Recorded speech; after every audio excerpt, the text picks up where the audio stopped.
আসসালামু আলাইকুম প্রিয় শিক্ষার্থী বন্ধুগণ, তোমরা স্ক্রিনে যে প্রশ্নটি দেখতে পাচ্ছ সেটি হচ্ছে ফতুল্লা পাইলট উচ্চ বিদ্যালয় বার্ষিক পরীক্ষা 2024-এর অষ্টম শ্রেণীর ইসলাম শিক্ষা প্রশ্ন। তো এই প্রশ্নে আমরা প্রথমে নৈবেদিক অংশটুকু দেখে নিই। তো এখানে এগুলো অ্যান্সার অলরেডি দেয়া আছে, তোমরা চাইলে তোমরা চেক করে নিতে পারো ঠিক আছে কিনা।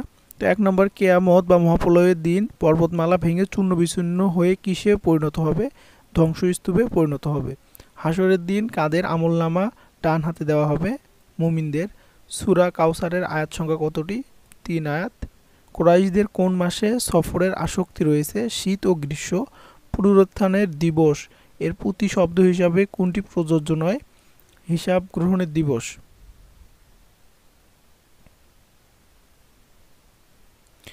একটু দেখে নিও 5 নাম্বারটা। হাদিসের হাদিসের বক্তব্যকে কি বলা হয়? সনদ। শালীনতা শব্দের অর্থ কি? মার্জিতকরণ। খন্দক শব্দের অর্থ হচ্ছে গুহা। তো এখানে প্রশ্নগুলো একটু কঠিন দেখা। হুদাইবিয়ার সন্ধি চুক্তি কত খ্রিস্টাব্দে স্বাক্ষরিত হয়? 628। তারপরে হচ্ছে সাফায়েত শব্দের অর্থ হচ্ছে কি? সুপারিশ করা। সূরা কোরাইশ কোথায় অবতীর্ণ হয়? মক্কা। তারপরে বুঝতে পারতেছি না। রোগীর সেবা বলতে কি বোঝায়? প্রয়োজনীয় সেবা শুশ্রূষা করা। হযরত শাহজালাল রাদিয়াল্লাহু আনহু মৃত্যুবরণ করেন কত খ্রিস্টাব্দে? 1356। কে মদিনায় রাষ্ট্র প্রতিষ্ঠা করেন? মদিনা রাষ্ট্র প্রতিষ্ঠা করেন হচ্ছে,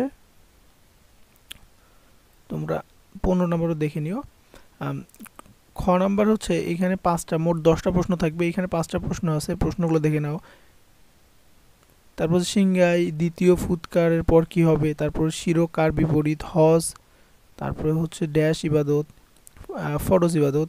তারপরে হচ্ছে হাজরে আসওয়াদ কোথায়, কোথাকার পাথর। তারপরে রাসূলুল্লাহ সাল্লাল্লাহু আলাইহি ওয়াসাল্লাম এর পুত্রদের নাম কি?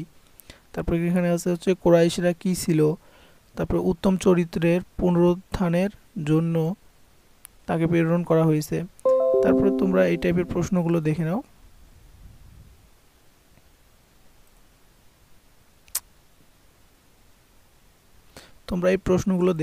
তারপর গ বিভাগে আছে হচ্ছে 5টি প্রশ্নের অ্যান্সার দিতে হবে, এই প্রশ্নগুলো দেখে নাও তোমরা। তারপর ঘ বিভাগের প্রশ্নগুলো, এখানে 3টা প্রশ্ন আছে, 3টা প্রশ্ন দেখে নাও।